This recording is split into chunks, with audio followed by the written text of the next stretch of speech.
سلام، من امیلا میران هستم و به همراه همکارم کاتارینا مالی در انجمن اورینت اکسپرس در شهر وین کار میکنم.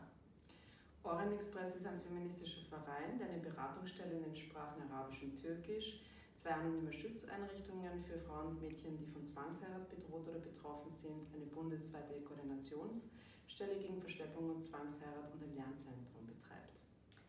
ما در مرکز آموزشیمون با زنانی که محرومیت تحصیلی دارن کار میکنیم و این مرکز آموزشی همکنون بخشی از یک پروژه اروپایی هست به اسم Skills for Work. Darin geht es um autonome Lernkompetenzen und digitale Kompetenzen für Teilnehmende in der Basisbildung. ما همکنون در شهر تورکو فنلاند دور هم جمع شدیم با بقیه اعضای این پروژه از کشورهای فرانسه، فنلاند و نروژ و در این نشست مدیریت پروژه رو به جلو میبریم.